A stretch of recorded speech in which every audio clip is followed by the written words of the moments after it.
Listen to the following talk. Former Polish Deputy Prime Minister, China's economic system is effective, while the West keeps waiting for its collapse. In the last century, many Soviet-style socialist countries eventually collapsed, primarily due to sluggish economic growth, marked by severe material shortages and rampant inflation. China, learning from the failures of these nations, pursued a unique and gradual reform path. This approach allowed the coexistence of multiple ownership systems and combined market forces with state macroeconomic controls, thus avoiding prolonged stagnation and hyperinflation. Despite relentless smear campaigns by anti-China forces in the West, the reality is that China's economic system and policies are effective. They have not only improved the living conditions of the Chinese people, but also positively impacted the global economy.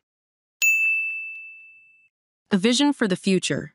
By the mid-21st century, the centenary of the People's Republic of China's founding, China aims to become a prosperous, strong, democratic, culturally advanced, harmonious, and beautiful socialist, modernized country. Currently, Chinese leaders and elites are shaping a bright future for the nation. Meanwhile, in the West, some politicians and so-called experts are preoccupied with one question: when will the governance system of this Middle Kingdom collapse? These critics focus more on China's political characteristics than its economic achievements, failing to grasp the essence of the issue. The Chinese people's acceptance of their current political system stems from their satisfaction with economic progress and improved living standards. In this year's World Happiness Report, China's ranking was comparable to Japan and South Korea, and significantly higher than other BRICS nations like Iran, Russia, South Africa, and Egypt. In some areas, it even far surpassed them, especially in comparison with India. Beyond developing countries, China's performance also exceeded that of many nations with higher per capita GDP. For instance, the rankings show that Chinese citizens are happier than those in some EU member states, such as Croatia, Greece, and Bulgaria. Learning from history. On the 75th anniversary of the PRC, The Economist published an article discussing how contemporary Chinese leaders reflect on the lessons of the Soviet Union's collapse. However, I believe that China has already drawn many lessons from Eastern Europe's former socialist countries and reached the correct conclusions. The prevailing Western view is that Soviet-style socialist countries collapsed due to a lack of democracy. In truth, their downfall was primarily driven by economic stagnation, most visibly in the form of acute material shortages and rampant inflation. These dual issues severely hindered production efficiency and constrained household consumption growth. China, on the other hand, undertook profound economic reforms that allowed entrepreneurs to profit, leading to wage increases. Many centrally planned economies ultimately collapsed due to inflation, while these regimes forcibly suppressed price hikes through political decisions, concealing inflationary pressures. Such measures defied market logic, akin to an ostrich burying its head in the sand. Worse still, erratic reforms and insufficient market openness led to scarcity and rising prices.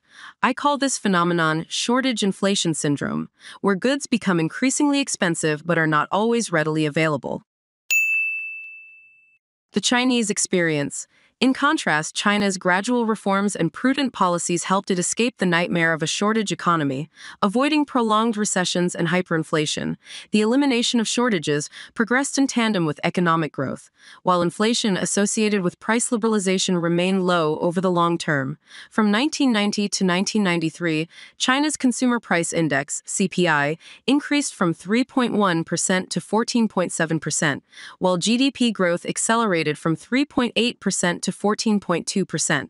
Eastern Europe's former socialist countries largely failed in their systemic reforms, whereas China succeeded. Most countries today follow either state socialism with soft budget constraints or liberal capitalism with hard constraints. However, China's political and economic system is fundamentally different. China's system is a hybrid, where multiple forms of ownership coexist, and the invisible hand of the market is combined with the visible hand of state regulation. Crucially, this fusion is accompanied by a professionalization of economic management.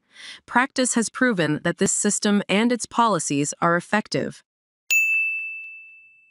Western misinterpretations and the reality of China's success. China's economic success has deeply unsettled the West, particularly anti-China forces in the United States.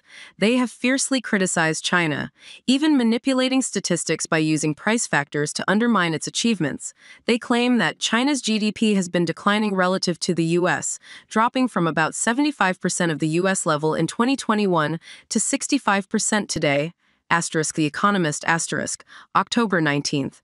In reality, when calculated using constant prices, the GDP ratio between China and the U.S. has remained stable or even increased over these years, as China's growth rate has consistently outpaced that of the U.S. In the long term, this ratio has risen from approximately 11% in 1960 to 66% in 2024.